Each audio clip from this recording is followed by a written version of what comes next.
You are in the third session. Yeah, last one. No more.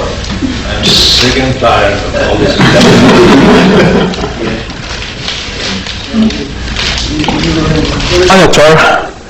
Monitor, self-appointed or as we used to call back in Russian dissident underground, Mukhamor, which means, translated from Russia, poisonous mushroom. This is how we called those KGB plants who reported everything to KGB. Said about, well, I don't know which time, about my lecture having no merit. Just same ridiculous thing as we heard him saying to Mark Weber and David Irving, who authored 30 books. I don't know if our monitor ever read 30 books in this, but this is not a matter what I wanted to say. It's like about what he said. I don't say anything positive about feminism, and well, of course, the bottom line is that we are on different sides of a fence, and what is positive for me is bad and negative for let's say Mr. Williams, and what is positive for him and his ilk, of course, is bad and negative for me. And this is not about being objective or something. It's as I repeat now, especially since all those events in Portland after my lecture, events around Tim Covert and Portland's so-called anti-fascists and in the media. It's basically, well, let's say Cold War, and there are two sides of a fence. And my purpose of all these lectures, which is third in a row today and last one, was I would compare it like taking nice green watermelon and just dropping it, smashing it, and then you can see all that red stuff inside. So this is when you smash this feminism, so you see red inside. Communism, or in some cases, as talked last time about Andrei Dworkin. So communism would be like in Betty Friedan case, and Andrei Dworkin, of course, is just you see some rotten, ugly, filthy stuff inside that watermelon. So I repeat, my goal is just to smash that thing, just to expose, to ridicule, to assassinate, as I said last time. Yes, this is character assassination. This is assassination, assault against feminism, radical feminism. And today we'll continue, and you will see why basically I hate so much that thing called feminism. But first, let's start on more kind of mild note. And when we hear about political doctrines such as communism, socialism, or feminism, so those political doctrines always invite a question, qui bono? Who benefits? And as one might suspect from their hostility to man, to marriage and family, radical feminists are very much, well, we are very much in favor of lesbianism. Surprise, surprise. This involves more than just demand that lesbianism be accepted by society as just another lifestyle, as we call. Feminists call their grand theory the gender perspective. Gender is a code word in the feminist lexicon, and radical feminists can see that there are two sexes, but they usually claim there are 5 genders. Though the list varies somewhat, a common classification is man, woman, lesbians, gays, and bisexuals. Thus, heterosexuality, as we say, being socially constructed is no more natural or desirable than homosexuality. Queer politics is no longer content to carve out a buffer zone for minoritized and protected subculture. An academic manifesto titled "Fear of a Queer Planet" declares. That was published in a journal called Social Text back in 1991. Its goal is, I quote again, to challenge the pervasive and often invisible heteronormativity of modern societies, by which the author means the oppressive structure of normality that divides humanity into two sexes. The same idea was expressed without the academic obscurantism by a writer in the Village Voice, which is New York's equivalent of, let's say, Eugene Weekly. And I quote from Village Voice, "It isn't enough to become parallel to straights. We want to obliterate such dichotomies altogether." End of quote. To radical feminists, all identities, gay and straight, are the product of the socially imposed deal, heteronormativity, which structures, as we call, the system of oppression. For these new revolutionaries, the enemy is no longer a ruling class or a hegemonic race or even a dominant gender, but a sexual order of nature itself. As the author of mentioned Fear of a Queer Planet explains, queerness opposes, and I quote, not just the normal behavior of the social, but the idea of normal behavior. Oppression lays in the very idea of the normal, the fixed order that arrays humanity into two complementary procreating sexes. It is the gender patriarchy system through which heterosexual males oppress their victims, women and homosexuals. In Catherine McKinnon's preposterous formulation, I quote, "Women and men are divided by gender, made into the sexes as we know them by the social requirements of its dominant form, heterosexuality, which institutionalize male sexual domination and female sexual submission." This is from her book called Toward a Feminist Theory of the State, published in 1991. In other words, it is not nature, but society that creates two sexes, and thus so in order that one might dominate the other. The task of the social revolutionary is to overthrow the norm that structures this, as we call, oppression. Not surprisingly, there is in women's studies programs at universities a good deal of proselytizing for lesbianism. Young women, students are taught that heterosexual sex, marriage, and family are inherently oppressive, while homosexuality, on the other hand, is an act of rebellion that is not only normal, but also cool. These days on campus, feminists are not so much interested in overthrowing patriarchy as they are in recruiting young, attractive, impressionable women into the lesbian camp. This is evident from the many posters, signs, and rallies around campuses urging women to come out of the closet. The self-serving recruitment nature of these lesbian come-out campaigns is one of the great taboo subjects of campus life. One of the most influential fragments of feminism has been its lesbian wing, says Professor Kenneth Minogue, the author of article The Goddess That Failed, published by National Review in 1991. Feminism is the theory, lesbianism is the practice, said famous feminist T. Grace Atkinson.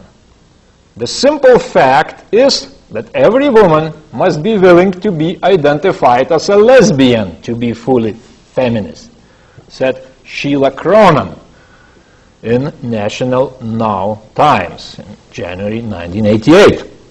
The one good example is Patricia Ireland, who was president of the National Organization for Women for 10 years from 1991 to 2001.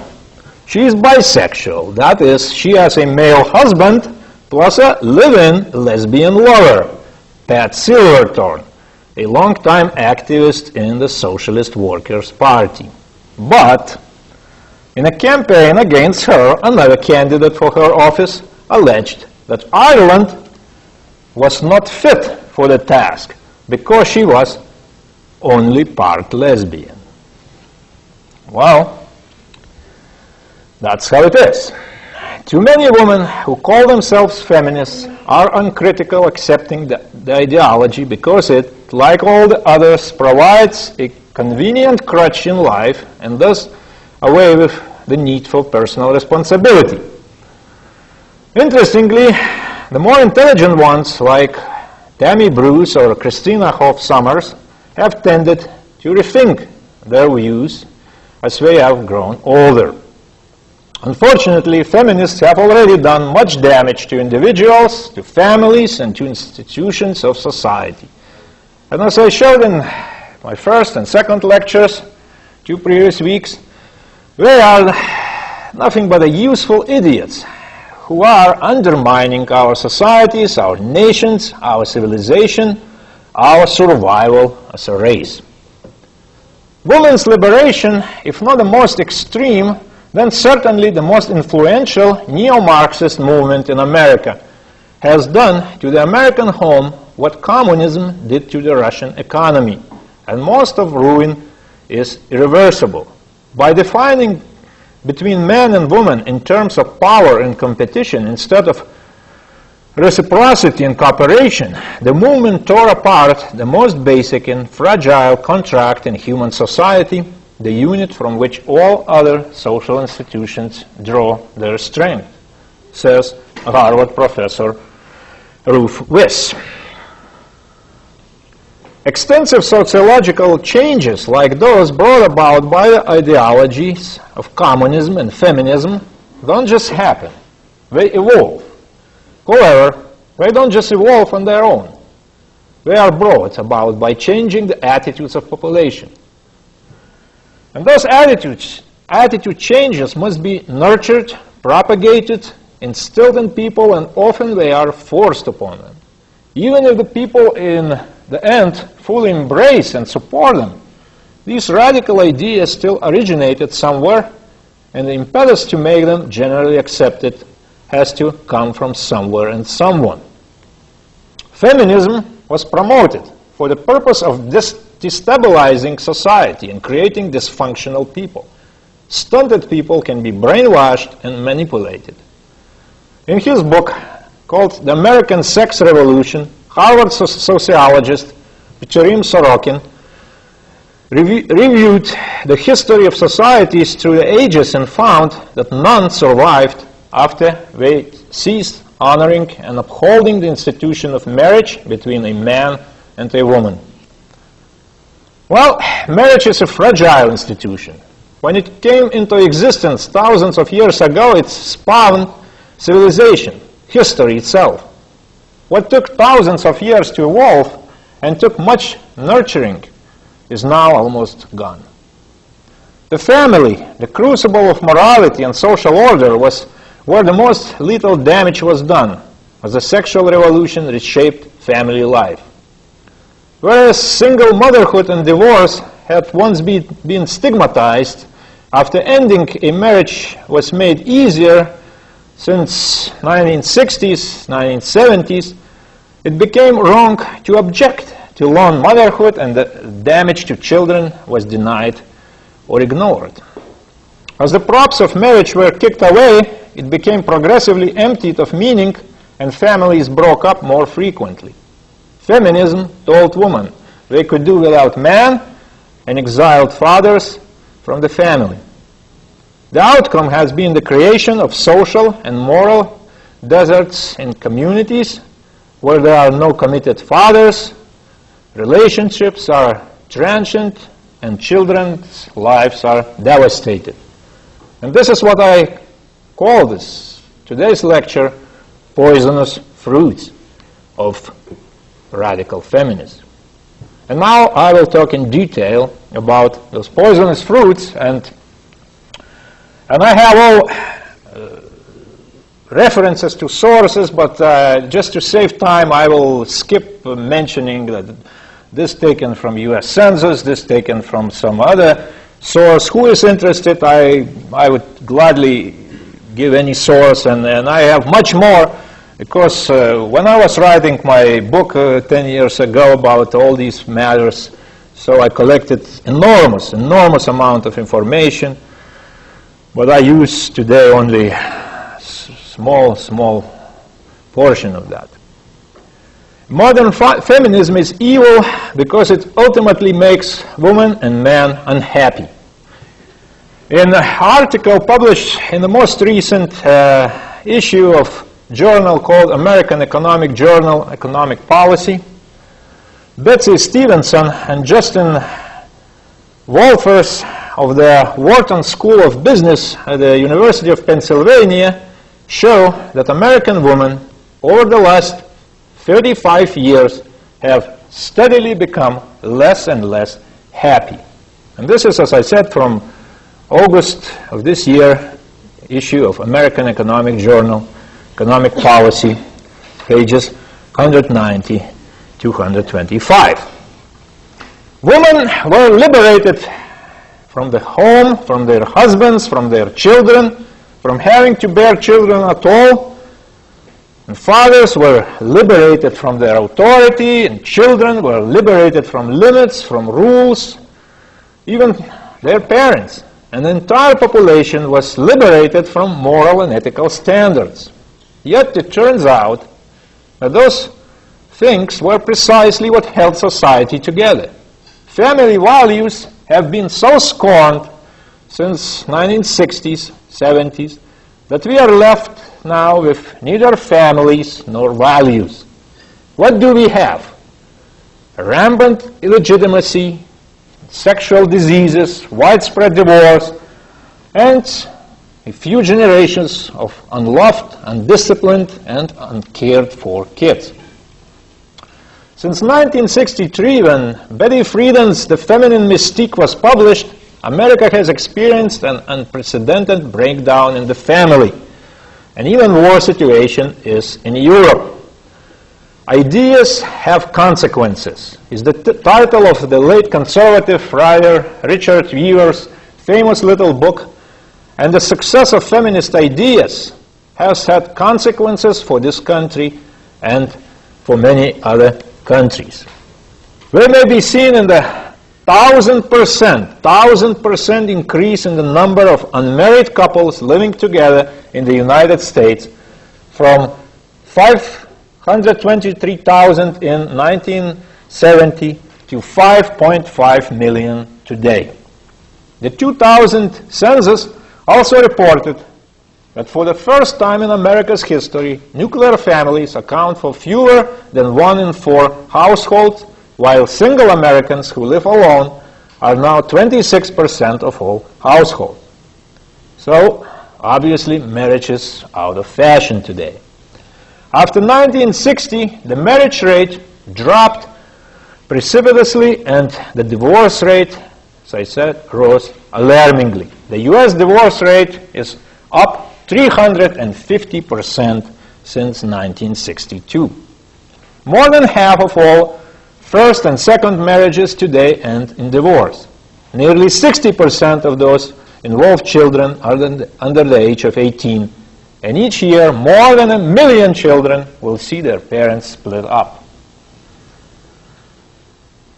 But far more cruel than bequeathing your children to a broken family through divorce is to raise children out of wedlock. The most worshipped figure in modern America is the single mother, says writer Ann Coulter in her 2008 best-selling book called Guilty Liberal Victims and Their Assault on America, page 33. True.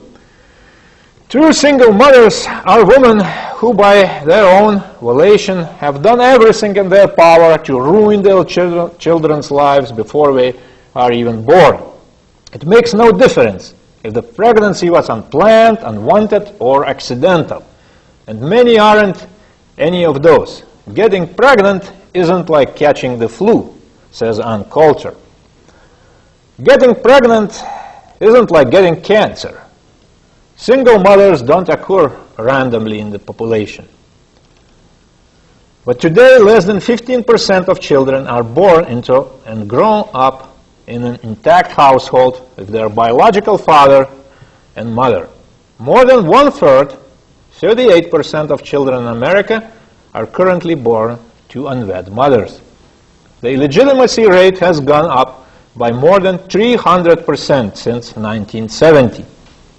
In 2003, there were more than 10 million single mothers in the United States, up from about 3 million in 1970. 1 in 4 children born to white women in the U.S. are out of wedlock. In 1960, it was 2%. In the black community, 69% of all births are out of wedlock. 2/3 of the children live in single-parent homes. How did this happen? The plague of single motherhood isn't merely an inevitable decay brought on by stupid choices of the underclass. It is the active social policy of liberals, says Ann Coulter in her book Guilty, page 56. Well, we are not living in Dickensian England, with husbands dropping like flies from cholera, plague, and industrial accidents, creating blameless single mothers. Charles Dickens's England had single mothers because the average lifespan for males circa 1830 ranged from 44 years for the middle and upper classes down to 22 years for laborers. That isn't the reason we have an explosion of single mothers in 21st century America and Europe as well. Of all single mothers in America, only 6.5% of them are widows. 37.8% are divorced, and 41.3% gave birth out of wedlock. So, the 6.5% of single mothers whose husbands have died shouldn't be even called single mothers at all. We already have a word for them, which is widows.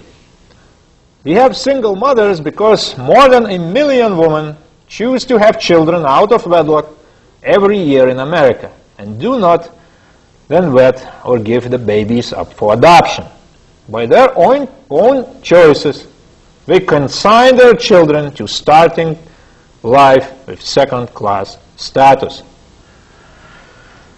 By this purposeful act, single mothers cause irreparable harm to other human beings, their own children. As countless studies on the subject make clear, not only do single mothers hurt their children, they also foist a raft of social pathologies in society.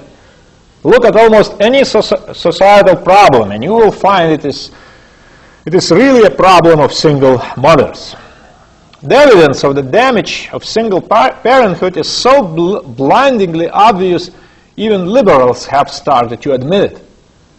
For example, a 2004 New York Times Magazine article by Jason DePerle said, I quote, "Mounds of social science from the left and the right leave little doubt that the children of single-parent families face heightened risks," end of quote.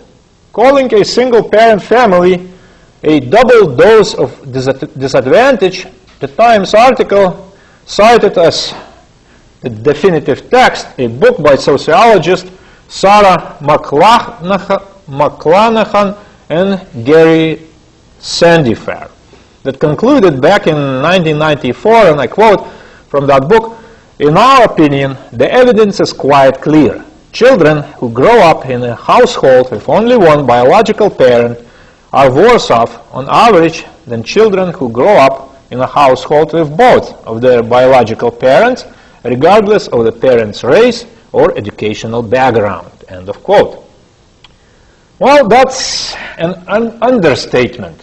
The eminent social scientist Charles Murray says, and I quote, "Illegitimacy is the single most important social problem of our time, more important than crime, drugs, poverty, or homelessness, because it drives everything else. End of quote. He said this to hearings at U.S. Congress on July 29, 1994.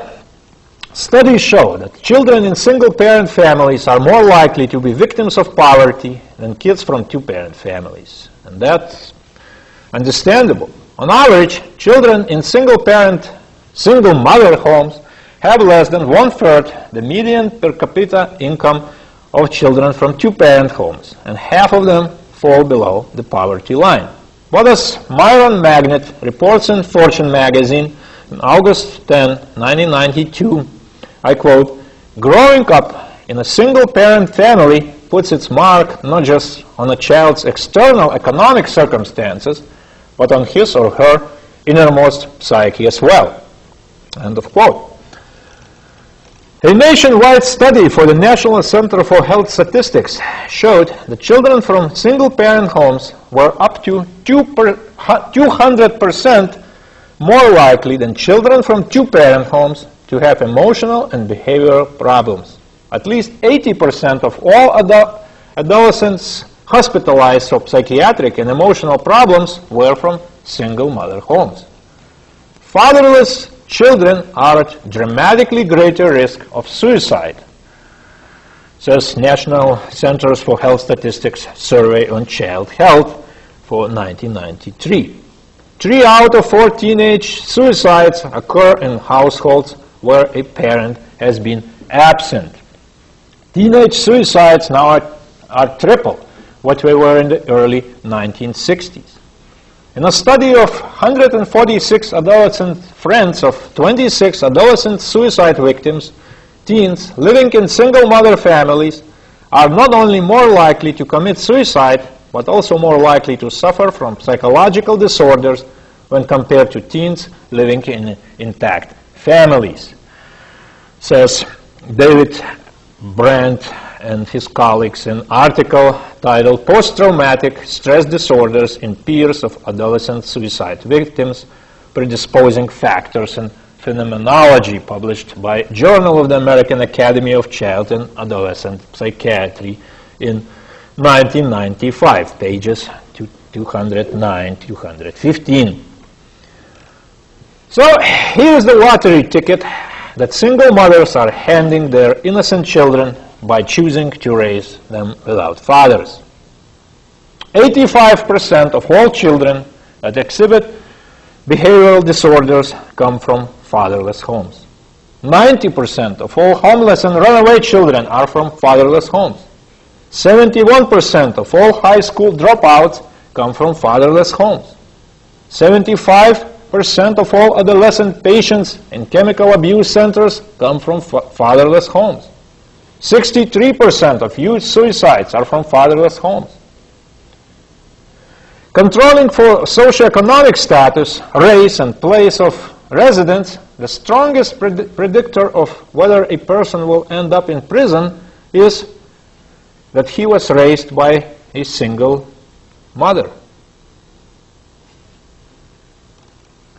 85% of all youth sitting in prisons grew up in a fatherless home. By 1996, 70% of inmates in state juvenile detention centers serving long-term sentences were raised by single mothers. 72% of juvenile murders and 60% of rapists come from single mother homes. 80% of rapists motivated with displaced anger come from fatherless homes. Criminal behavior experts and social scientists are finding intriguing evidence that the epidemic of youth violence and gangs is related to the breakdown of the two-parent family, says article in San Francisco Chronicle of February 15, 1995. Princeton University and the University of Pennsylvania conducted a longitudinal study of the impact on boys, teenage boys, approximately from age 12 to 19, 20. When there is no father living in the home with the boy, what we found is astounding. When boys of that age grow up without a father in the home, They are 300 times more likely to get in trouble with the law than are boys whose fathers are in the home. Not having a father in the home is the single most important variable when it comes to a boy getting into trouble with the law. Father absence is a more significant predictor of outcome than ethnicity, poverty, religion, or socioeconomic group. So, the verdict is this: children of single mothers are more likely to turn to crime later in life. On the other hand, girls raised without fathers are more sexually promiscuous and more likely later in life also to end up divorced. 70% of teenage births are by girls raised by single mothers. America, by the way, has more than twice as many teenage births as other developed nations, 80% of which are out of wedlock. The US rate is 42 births per 1,000 teenage girls, ages 15-19, while the rate for other developed countries is about 21 per 1,000. Well, various studies come up with slightly different numbers, and I have many of those studies available, but all the figures are grim, very grim. These all statistics translate to mean that children from a fatherless home are 5 times more likely to commit suicide, 32 times more likely to run away, 20 times more likely to have behavioral disorders, 14 times more likely to commit rape, 9 times more likely to drop out of high school, 10 times more likely to abuse chemical substances, 9 times more likely to end up in a state-operated institution, and 20 times more likely to end up in prison than are children from normal two-parent families. So, as Ann Coulter says in her book, Guilty, page 38, single motherhood is like a farm team for future criminals and social outcasts. With new children being born, running away, dropping out of high school, and committing murder every year, it is not a static problem to analyze. But however the numbers are run, single motherhood is a societal nuclear bomb, says again Ann Coulter in her book Guilty, page 38. By year 2005, more than 1/3, as I said, of all babies born in the United States were illegitimate. Well, that's a lot of social problems coming. But the most important single new certainty, the most poisonous fruit of radical feminism, if only because there is no precedent for it in all of history, is the collapsing birth rate in the developed world. As a growing population has long been a mark of healthy nations and rising civilizations, falling populations have been a sign of nations and civilizations in decline. If that holds true, Western civilization, power and wealth aside, is in critical condition. For like the Cheshire cat, the people of the West have begun to fade away, says Pat Buchanan in his book, The Death of the West, page 11. As late as 1960, European people, including Americans, Australians, and Canadians, I mean people of European descent, numbered 750 million, 1/4 of the 3 billion people alive. Western nations were in the baby boom of the century. The wounds of war healed, they seemed alive with vitality. While world population has doubled to 6 billion in 40 years, the European peoples, or peoples of European descent, had stopped reproducing. Their populations had begun to stagnate, and in many countries had already begun to fall. Of Europe's 47 nations, only one, Muslim Albania, was by year 2000 maintaining a birth rate sufficient to keep it alive indefinitely. Europe had begun to die. In year 2000, the total population of Europe, from Iceland to Russia, was 728 million. At present birth rates, however, Europe's population will crash to 600 million by year 2050. That is the projection of world population prospects the 2000 revision highlights, released by the authoritative United Nations Population Division on February 28, 2001. Another study has Europe's population plummeting to 556 million by mid-century. This is how bleak is the situation. How about this? Of the 20 nations with the lowest birth rates in the world, 18 are in Europe. The average fertility rate of a European woman has fallen to 1.4 children, with 2.1 needed just to replace the existing population. This is what says columnist Ben Wattenberg. I quote, "This does not mean ZPG, zero population growth. This means ZP, zero population." The prognosis is grim, very grim. Between year 2000 and year 2050, world population will grow by more than 3 billion to over 9 billion people. But this 50% increase in global population will come entirely in Asia, Africa, and Latin America, as 100 million people of European stock vanish from the earth. In the year 1960, people of European ancestry were 1/4 of the world's population. In year 2000, they were 1/6. In year 2050, they will be only 1/10. These are the statistics of a vanishing race, says Pat Buchanan in his book, The Death of the West. If the present fertility rates hold, Europe's population will decline to 207 million by the end of the 21st century, less than 30% of today's. The cradle of Western civilization will have become its grave. Why is this happening? Well, because the traditional families have begun to disappear, thanks to feminism. When they are gone, Europe goes with them. But as Europe is dying, at the same time, the third world adds 100 million people, one New Mexico, every 15 months. 40 New Mexicos in the third world by 2050.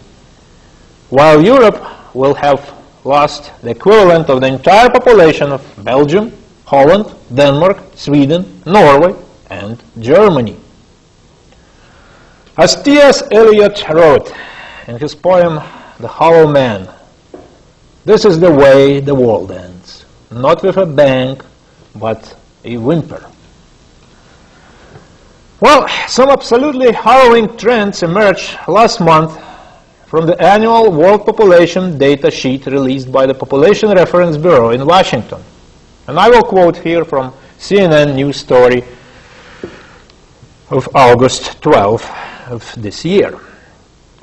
In the face of declining fertility in most of the world's more developed societies, total population is still going to soar to 7 billion in 2011. A scant 12 years after reaching 6 billion in year 1999. An increase from 5 billion to 6 billion also took 12 years, events which, as a report says, are unprecedented in world history. That may not sound remarkable to you now, but consider this. It took 130 years to grow world population from 1 billion to 2 billion between 1800 and 1930. While the world population continues to swell, not all parts of the globe are growing at the same rate. The vast majority of this growth coming in developing and, in many cases, the poorest nations of the world, a report released on August 12 said. A staggering 97% of global growth over the next 40 years will happen in Asia, Africa, Latin America, and the Caribbean. While fertility rates are dropping in the United States and Europe, some of the world's most turbulent and poverty-stricken regions are seeing explosive population growth, leading to enormous numbers of teenagers and children. The great bulk of today's 1.2 billion youth, nearly 90%, reside in developing countries, according to Carl Haupt, who is a co-author of this report. 8 of 10 of those youth live in Africa and Asia. In some poorest countries, the youth population may more than double between now and 2050. According to the report, Sub-Saharan Africa has the world's most youthful population, and it is projected to stay that way for decades. In year 2050, the African continent is expected to have 349 million youth, or 29% of the world's total, a sharp rise from the 9% of the world's youth in 1950. High fertility rates and a young population base in the developing world will fuel most of the growth, especially in Africa, where women often give birth to 6 or 7 children over a lifetime, the report says. While globally the average woman has 2.6 children, in Sub-Saharan Africa she has 5.3 children, the world's highest, the report said. Well, no feminist BS there, that's for sure. A classic contrast between developed and undeveloped societies can be seen in the comparison between Canada and Uganda. Today Canada has 34 million people and Uganda 31 million, almost equal. By 2050, it is estimated that Canada's population will have grown to 42 million, while Uganda's is expected to soar to 96 million, more than tripling. This reflects lifetime births per Canadian woman of 1.6 against of a Ugandan average of 7 children per woman, according to Uganda Demographic Health Survey. Further, Canada's population under age 15 is only 17% today, while Uganda's is 49%. While 14% of Canadians are over 65, only 3% of Ugandans have made it to that age. Now, according to the Uganda Bureau of Statistics, the population is growing there at 3.2% per year, one of the highest in the world. Africa's population in general has grown from around 100 million people in year 1900 to 1 billion today. The Sub-Saharan Africa's population is growing at twice the rate of other regions, for example, 2.5% per year as compared to 1.2% in Latin America and Asia. The continent's population is growing by about 24 million people per year and will double by year 2050. And as I just said, Africa's fertility rate is very, very high. The average woman born today can expect to have 5 children, at least 5 children in her childbearing years, compared to just 1.7 in Asia. So, as I said, Africa's population most likely will reach 2 billion by year 2050. To get a sense of this kind of increase, consider that in 1950 there were 2 Europeans for every African. By 2050, on present trends, there will be 2 Africans for every European. So, as the author of article titled Africa's Population, the Baby Bonanza, in British newspaper The Economist of August 27 said, I quote, "Africa's people are its biggest asset." Well, in year 2006, then French President Jacques Chirac has warned us that Africans, I quote him, will flood the world. I don't know about the world, but Europe, yes, that's for sure. Of course, we all are looking north. Over 35,000 African migrants landed, for example, in Italy in 2008, compared to some 20,000 in 2007, according to figures from the United Nations Refugee Center, cited by The Guardian on 30th of December last year. Libyan dictator Muammar Gaddafi told African and European interior ministers at the first joint African Union and European Union Conference on Migration from Africa to the EU that resisting migration, and I quote Gaddafi, is like rowing against the stream, the BBS News Service reported in November of 2006. Libya, by the way, is a key route for thousands of African migrants seeking to cross into Europe to begin a new life. Gaddafi has told European government ministers that they must accept high levels of cross-border migration. Political borders, official papers, and identities set for every group of people are new, artificial things, not recognized by nature, the BBC reported him as saying. Land is the property of everyone, and God commands all human beings to migrate on earth to seek a living which is their right, said Gaddafi. That year, 2006, the Spanish authorities detained 28,000 Africans in the Canary Islands, while 16,000 were held on the Italian island, Mediterranean island of Lampedusa. Now, in an astonishing move, which will no doubt lead to the total destruction of Europe, the EU has drawn up plans to invite, and I repeat, to invite, more than 50 million Africans to Europe by year 2050 in a special immigration deal.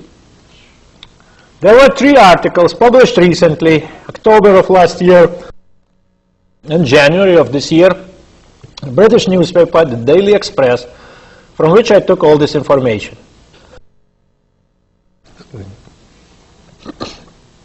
According to the Express article, the first step in this betrayal, or I would rather call it genocidal assault of European people, was the setting up what we call job center in Bamako, which is capital of Mali, last year, which is designated and designed at promoting, I quote from the newspaper, promoting the free movement of people in Africa and the EU, European Union.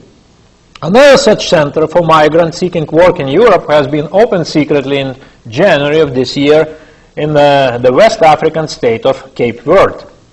This is part of the EU's controversial, to put it mildly, plan to help Africans find work legally in Europe. According to the Express article, those centers will provide details of job opportunities in European Union states and provide training and support for potential migrants. It is being heralded as a pilot scheme by EU officials for other job centers across Africa. Brussels bureaucrats claim that EU states will need 56 million immigrant workers between them by year 2050 to make up for the demographic decline due to falling birth rates and rising death rates across Europe. Well, thanks to the feminism, of course. One EU document states, I quote, countries with low fertility rates could require a significant number of immigrants over the coming decades. Having sufficient people of working age is vital for the economy and for tax revenue. End of quote. As French, surprise, surprise, socialist member of the European Parliament, François Castex, said, I quote, it is urgent that member states have a calm approach to immigration.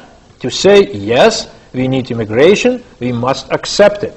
End of quote. The proposal calls for better integration of African migrants, and it would include the creation of something called a blue card system based on the American green card that provides full working and welfare rights. Blue card holders would be entitled to move freely across the European Union, setting up home in any of the 27 member states, including my homeland Lithuania, of course. Damn. It calls for a compassionate approach to the 8 million illegal immigrants already living in the EU. The EU calls all member states to assist African governments to set up migration information centers, as we say, to better manage labor mobility between Africa and the EU. And here comes what is the most disturbing article of the three, published by the Daily Express. Its writer, Nick Fegg, reports from Mali, and I quote directly from the article. He says, "Poverty-stricken Africans yesterday said they were ready to jump on the next plane to Britain after the EU opened a job center in Mali. Unemployed workers described the 8 million British pounds taxpayer-funded project designed to help Africans find work legally in Europe as heaven sent. Yesterday, a steady stream of hopefuls filled into the brand new center in the dusty city of Bamako, capital of the West African desert state. Among them were failed illegal immigrants already forcibly returned from Europe. They said the center had given them a second chance for a new life in Britain and other EU states. Second-generation illegal immigrant Soumaila Doumbia told the Daily Express, quotes, "I would never try to cross to Spain again, but maybe I have the opportunity to get to Europe legally. Now, with friend Yaya Sidibe, or Saidaibe, I don't know how to pronounce those names, they hope to find a legal way out of the circle of poverty that overwhelms so many in Mali and into a good job in Europe." Yaya, who is 26-year-old, said, "There are no prospects for me here in Mali, but I would not try to go on a boat to Europe. It is too dangerous. But we are going to see what possibilities there are at the new migration center opened by the EU. I would be happy to go to anywhere in Europe, Great Britain, Spain, Holland, France, anywhere I can get a job." Soumaila Doumbia added, "I want to leave Mali. There are very few opportunities for me here." Issa Koulibaly, who is 34 years old, said, "Only God could provide us with such an opportunity to work in Europe.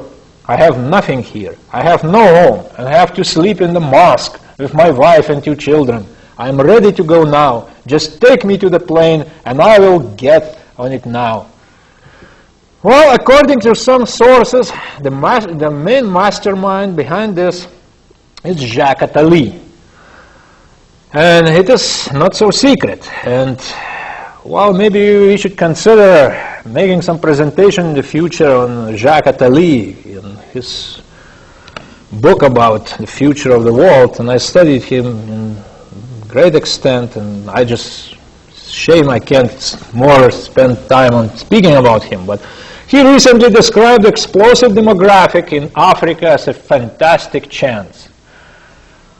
Attali, who is a Sephardic Jew born in Algeria, was a special advisor to former socialist president of France, Mitterrand, from 1981 to 1990. And today he is eminence grace to his fellow Jew, President Nicolas Sarkozy. Now, there was yet another development in European Union as recently as yesterday. According to reports by BBC and other news agencies, the European Commission has unveiled plans to allow more refugees from conflict zones and poor nations into European countries. The United Nations says 65,596 refugees were resettled worldwide last year, but the European Union accepted just 4,378, or 6.7%. So, Jacques Barrot, Brussels' so-called Commissioner for Freedom, Security and Justice, urged all 27 EU countries to vastly expand their asylum systems for victims of war and poverty. European Union governments should banish xenophobia and work together to host more refugees from the developing world, Jacques Barrot said on Wednesday. The European Commission has a duty to remind member states of their obligations, he said. Officials are preparing now an EU-wide joint resettlement program to find homes for many more refugees. European Union members would have annually pledged how many people they would be ready to take. The scheme is expected to extend to all 27 member nations, including, again, of course, my Lithuania. There. The European Council of Refugees described the proposal as, I quote, a good first step towards a fully fledged European resettlement program which should ultimately lead to an increase of resettlement places in Europe, end of quote. And future beneficiaries could be Somali refugees in Kenya and Sudanese refugees in Chad. The vast majority of refugees, 4 out of every 10, come from African nations today. Well, I don't want to go, still have 15 minutes, but, well, I don't want to go on and on and on with quoting more from all these absolutely horrible news stories. So I will just repeat now a few short quotes that some of you already probably heard during my lecture on a changing Europe. Europe is steadily committing suicide, and perhaps all we can do is look on in horror, writes Bruce Bauer in his book called While Europe Slept, How Radical Islam is Destroying the West from Within, published in the year 2006. And here I want to show his latest book that I just finished reading, and this is must read for everybody. It's called Surrender, Appeasing Islam, Sacrificing Freedom. And by the way, just as Tammy Bruce, who became my favorite, one of my favorite writers recently, is a lesbian. Bruce, his name is Bruce Bauer, is a homosexual who lives in Norway, who moved from United States to Norway. And it's wealth of information there. And well, as Metternich said of Italy, all of Europe soon have become but a geographic expression. Aren't all these statistics that I just quoted truly chilling? Well, I don't think they are to our monitor, Mr. Williams, of course, but, well, to me, they really are. Not just chilling, harrowing. I don't think there is any doubt that eventually white European people will be indeed a minority in every once all-white country in the world. Clearly, white people are currently the most endangered species on earth. But isn't that every person under the sun has the right to their place under the sun and the right to survive? If demographers predicted that Africans would be a minority in Africa in the year 2100, then everyone today would be calling it genocide, that's for sure. Now, in the death of Europe and the Western civilization, no doubt, the feminism must be held as a prime suspect and principal accomplice. That's for sure, no doubt about it.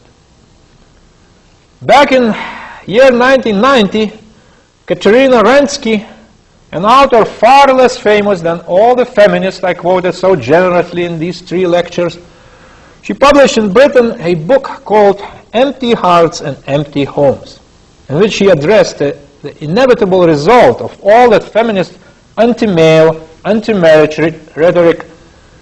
And feminism, she said, is, I quote, a Darwinian blind alley. In biological terms, there is nothing that identifies a maladaptive pattern so quickly as a below replacement level of reproduction. An immediate consequence of feminism is what appears to be an irreversible decline in the birth rate. Nations pursue feminist policies at their peril. In short, the rise of feminism, as Pat Buchanan says, spells the death of the nation and the end of the West. Well, above her desk in Andreas Dworkin's New York home, as I said last Friday, was a poster that said, "Dead man, don't rape." Well, I repeat, feminism is the campaign to turn women against men on the grounds that they are all rapists. All men are rapists, and that's all they are, says feminist Marilyn French, quoted in People magazine. Rape is nothing more or less than a conscious process of intimidation by which all men keep all women in a state of fear, says feminist Susan Brown Miller. Romance is rape embellished with meaningful looks. Again, Andrea Dworkin in the Philadelphia Inquirer, May 21st, 1995. Well, a young woman at the University of Pennsylvania who wore a short skirt complained of a mini rape because a young man walked past her and said, "Nice legs." At the University of Maryland, some female students posted the names of male students selected at random from address book, young men about whom they knew nothing, under the heading, potential rapists. The message was that all men are potential rapists, though the man actually named probably did not find much comfort in that. This is where brainwashing leads. Isaac Newton's Principia Mathematica is a rape manual because well, science is a male rape of female nature. Beethoven's Ninth Symphony expresses, I quote, the throttling, murderous rage of a rapist incapable of attaining release. And I took those from some women's studies stuff. These and other ludicrous pronouncements may incline sensible people to dismiss today's feminism, radical feminism, as a mildly amusing but utterly inconsequential fit of hysterics. And that would be a mistake. Moreover, we speak about rape, but when it comes to talking about rape, for real, there is a dark secret that no feminist, just as any liberal leftist or progressive, as they call themselves, would ever mention. Let me quickly read yet another short news story, this one from norwaypost.no, which is a sort of like official Norway's website on the internet in English language. It is even called Doorway to Norway. And I read from that story. The Oslo police have, over the past 3 years, investigated 41 cases of aggravated sexual assault which resulted in rape. All of them were carried out by non-Western immigrants to Norway. The police now urge that more efforts to be put into preventive measures among men with immigrant background. The police have investigated all reported cases of aggravated sexual assault over the past 3 years and have gained a clear impression of the offenders. Most of the rapists have a Kurdish or African background. The cases of aggravated sexual assaults all have one thing in common, namely the use of gross violence. That's it. But no, you would never hear this from Andrea Dworkin or any other politically correct feminist.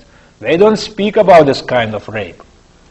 Or even if they do sometimes, then a social anthropologist, Unni Vikan, one of Norway's most respected authorities on Islam, told newspaper Dagbladet in year 2001 that if 60% of rapes in Norway were committed by non-Western immigrants, who at the time formed no more than 2 or 3% of the population, much of the blame fell on Norwegian women, whose manner of dress Muslim men found provocative. Norwegian women, she counseled, must realize that we live in a multicultural society and adapt to it. And this is, I quote from this book, page 163.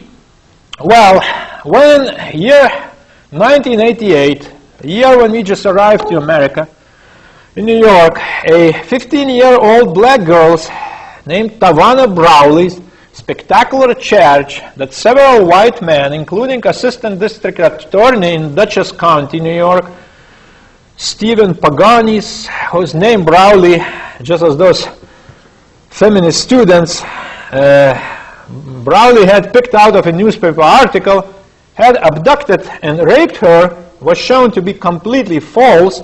The leftist magazine, The Nation, said it didn't matter at all, since the charges expressed the essential nature of white man's treatment of black women in this country. When the Duke University lacrosse players were accused of raping a black stripper a couple of years ago in year 2006, liberals everywhere treated the accusation as fact, because just as with the Nation and Tawana Brawley, the rape charge seemed to the minds of liberals to reflect the true nature of oppressive racial and sexual relations in America. As we all know, that was a lie. Those boys were falsely accused.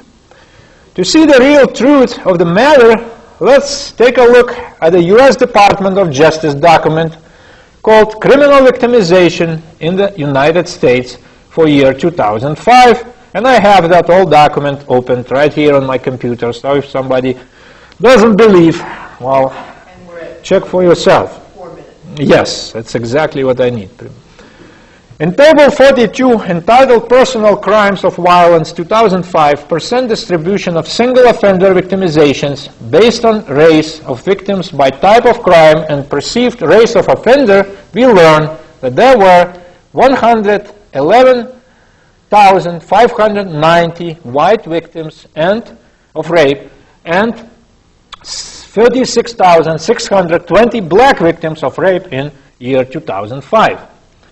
In the 111,590 cases in which the victim of rape was white, 44.5% of the offenders were white and 33.6% of the offenders were black. In the 36,620 cases in which the victim of rape or sexual assault was black, 100% of the offenders were black and 0.0% of the offenders were white. The table explains that 0.0% means that there were under 10 incidents nationally. The table does not give statistics for Hispanic victims and offenders, but the bottom line on interracial white-black and black-white rape is clear. In the United States in 2005, 37,460 white females were sexually assaulted or raped by a black man, while between 0 and 10 black females were sexually assaulted or raped by a white man. What this means is that every day in the United States of America, over 100 white women are raped or sexually assaulted by a black man. I repeat and emphasize, these are U.S. government official statistics. Well, still I will be called racist for mentioning these shocking facts. But why is it that when the exceedingly rare and often untrue white on black rape occurs, there is an orgy of media coverage and guilt heaped upon the white people? The media went crazy over the clearly untrue allegation that some white Duke University students raped a black drug addict and stripper, but there is not a word in the mainstream media about 37,460 white females each year suffering from such a terrible crime. If a black person or someone of any other race falls victim to discrimination or any sort of harm at the hands of whites, it is never called racism to publicize the issue. In the Duke case, how many thousands of times were alleged perpetrators identified in media as white students or white lacrosse players, and the victim identified as a black woman. But a white victim is just as a victim, and a black rapist is just a rapist. If 37,460 black women were being raped by white men a year compared to no white woman raped by black men, there would be front-page stories about it, documentaries about it, political statements about it, all across America. There would be protest marches in the streets, and I dare to say the President of the United States would certainly denounce such barbarism and racism. But most Americans are not entitled to even know about these attacks against white women. At first, the liberals, including feminists, of course, attempted to deny that any black on white rapes occur at all. But when the facts became too obvious for even them to overlook, their party line was changed to suggest that such an act was uncondemnable and even semi-laudable, a revolutionary statement by the downtrodden blacks against the oppressors, and was justified as a sort of payback for all of the white-on-black rapes which we claimed had occurred both during slavery and afterwards. To the leftists and feminists, the act of such a rape was not nearly a criminal as for a white victim to complain, to report the act to the authorities, thus reinforcing the racist status quo. The victim of black and white rape in radical leftist philosophy became the oppressor, and the rapist the revolutionary throwing off his shackles. And now I have this book written by former Black Panther leader Eldridge Cleaver, who said so openly about all this in his autobiography called Soul on Ice, where he confessed to numerous rapes of white women but justified them on the grounds that a history of white racism had planted in him an irresistible attraction-repulsion complex toward white women. And I quote few paragraphs from here, and we will end this thing. And in my opinion, the most honest thing a Negro writer has ever written, and I quote, he says, this is from page 33, but I have here, so I can't really see from book, and I quote from here, I became a rapist. To refine my technique and modus operandi, I started out by practicing on black girls in the ghetto, and when I considered myself smooth enough, I crossed the tracks and sought out white prey. I did this consciously, deliberately, willfully, methodically. Cleaver triumphantly concluded that rape was for him a form of social protest, indeed an insurrectionary act. And I quote again from page 33 in this book. He says, rape was an insurrectionary act. Oh, I just kind of lost thing. We're at 47. No, I know, but yeah, well, it's like for 1 minute. It's finished. But I just hit the wrong button. Okay, it's 1 minute. Rape was an insurrectionary act. It delighted me that I was defying and trampling upon the white man's law, upon his system of values, and that I was defiling his woman. And this point, I believe, was the most satisfying to me. From the side of the act of rape, consternation spreads outwardly in concentric circles. I wanted to send waves of consternation throughout the white race. And then he quotes from a poem of Leroy Jones, taken from a book called Dead Lecturer, where Leroy Jones said, rape these white girls, rape their father, cut their mother's throats. No, these are some of the left's biggest heroes from the 60s. And Eldridge Cleaver comments, I have lived those lines, and I know that if I had not been apprehended, I would have slit some white throats. There are, of course, many young blacks out there right now who are slitting white throats and raping the white girl. They are not doing this because they read Leroy Jones' poetry, as some critics seem to think. Rather, Leroy is expressing the funky facts of life. Yes, the funky facts of life that we are living with in America and in Europe today. Thank you for your attention.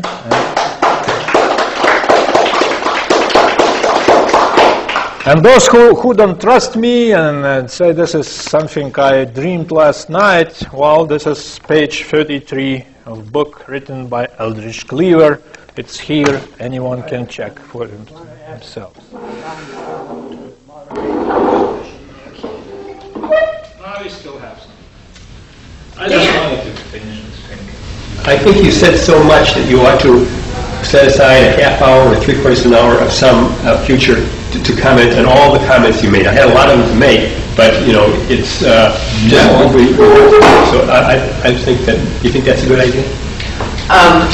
Yes, many of us agree that that's a good idea. Okay. It's just tough when there's so much material. Yeah, it's so much material that it's just... I think Billy and Michael were at the same time. You want to arm wrestle? Just real quick. Excellent. I agree with, I think, 99.9% of what you said. Just excellent. Thank you. I'm glad. Mr. Williams. Yeah. Two things. One, early on you referred to discussion that you and I had last week, saying that what's positive for me is negative for you. Yes. and what's negative for you is positive for me. I've spoken of what my positive values are. We never hear from you what your positives are, what kind of society you would like to actually see, and what positive values you're using to deliver such a negative judgment. Okay, now let me go on, because there's a substantive comment I want to make here too, which is your analysis of the American family doesn't fit this country. Marriage is not a thousands of years old tradition, as you said. Marriage as we have it today is relatively common for the last 300 or 400 years, where you have estate sanctification and legal responsibilities, okay, for a paired couple. Okay, this is very recent. The nuclear family that you keep referring to is even more recent, and that was brought about by industrialization. Prior to that, extended families have been the norm. And it was industrialization, and in this country, a concurrent mobilization of the workforce, the interstate highway system, cars, things like that brought about pretty much the end of the extended family, just before, during, and after World War II. So that a nuclear family has only become normative in this country for the last 2 or maybe 3 generations. The decline of the nuclear family that you refer to repeatedly was not brought about by feminism, but by the later phase of industrialization. No. Yeah, following at the end of the 60s, in the late 60s and the early 70s, the buying power of the average American working class paycheck declined. That forced a lot of women into the workforce. It was concurrent with that feminism saw a great deal of momentum provided the movement, because women were entering an area where they had not been before and were not finding that they were being paid at equal levels. But it was this force that is consistent with the decline of the nuclear family in this country. It's been the driving apart and the separation of the 2 people of the nuclear into separate work lives. Okay, and it's this that tracks statistically with the decline of the nuclear family. When you mention the different birth rates in different parts of the country, particularly Western versus African and Eastern, what tracks there is not feminism in those societies, but statistically what will track, and does track, is the prevalence of the extended family versus the nuclear family. The decline in birth rate tracks the rise of the nuclear family and industrialization. The societies that you pointed to as having high birth rates are almost exclusively those in which the extended family is still normative or is still a dominant feature. Those societies in which you said that the birth rate is increasing. Okay. Those in which the birth rate is declining are those that have, where the extended family is largely absent. So I suggest that your statistics need another look at, and that rather than analyzing this from a preconceived notion that everything that you see as bad is due to a single cause, you might try to get a bigger understanding of the social processes that have been at work, particularly in this country. Thank you, Michael. Well, thank you. Well, I just forgot what I wanted to say before I continue. But anyway, what I can repeat is just, there are two sides of same fence, and of course on your side of the fence, Marxist kind of explanation. On my side of the fence is not. So of course my statistics, but you see when I speak about some things like let's say Zionism in Russia, So that was pretty much new territory to me. This territory, I wrote a book 10 years ago that was lauded by such left-wing icons as Howard Zinn and Ward Churchill and many others. And of course I had to fit into some left liberal frame there, but still those statistics work when I was writing something like book directed for liberal audiences. But when I use those same statistics, exactly same statistics from that book, and being on the different side of the fence, well, then they have no merit. So this is the same thing. Well, I would have criticized those statistics before had I seen them, because your analysis is completely skewed.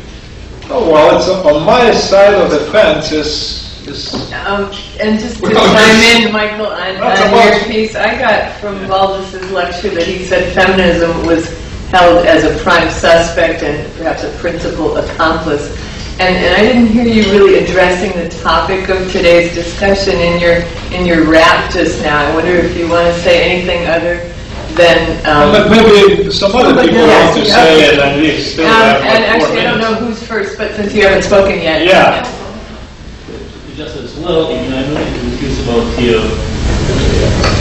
quotes about the low birth rate in this country, in Europe, and connected somehow with the feminism. I don't see that connection.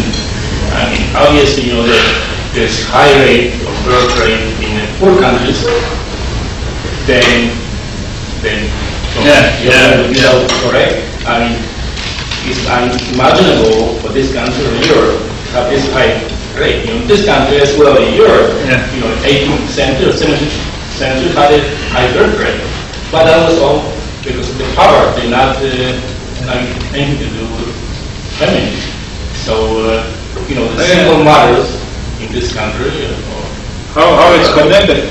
Well, I'm sorry you missed two previous lectures, and I generously quoted from feminist writings about how bad family is, how it has to be destructed, and when everything started back in the 1960s here in Europe, and young people, young women were brainwashed continuously into that philosophy, and well, I spent 2 hours already on talking on this, and of course, and nobody brainwashed women in Africa or in Asia.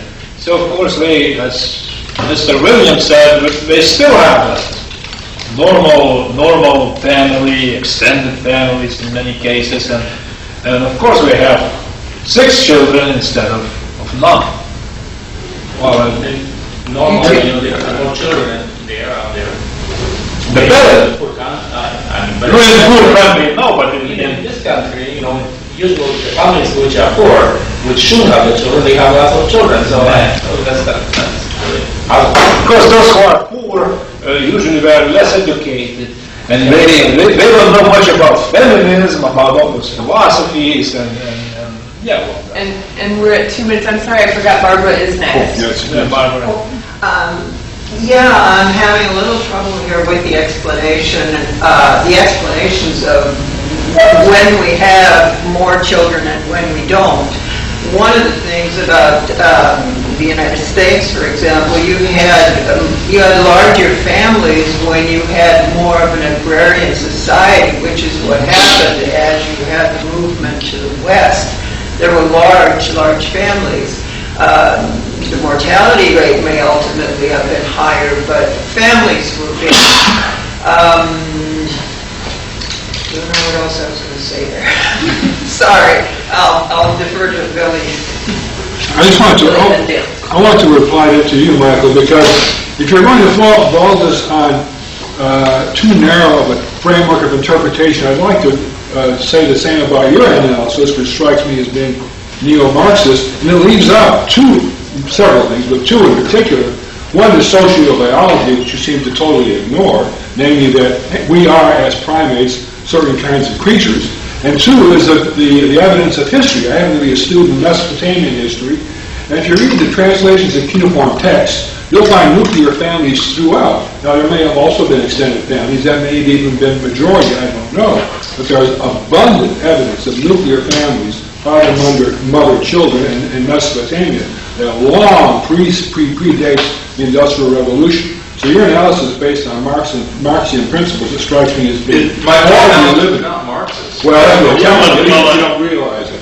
It's horribly limited. It has nothing to do with history. It has nothing to do with our animal natures as articulated in sociobiology. Male-female pairings have been common throughout history. I was talking about marriage. That's what I'm talking about too, exactly. Mesopotamian texts, which you apparently have never read, so I'm sorry. Well, Okay, I and haven't we've ever got Barbara read the finishing legal and Dan status last. of a marriage. Barbara's finishing first, but she's Philip Pullman never Yes, thought when it. Billy spoke, I remember. Doesn't anybody remember that a pill influenced what size family? I could mention that, but you can. The pill, everybody hear me? The pill. And Dan, Invented by we're Sykes. and we're at 4:29, Dan. Do you believe that women should have economic, political, and social equality with men? Absolutely. Okay, then you're a feminist by two encyclopedias. Thank you, Paul.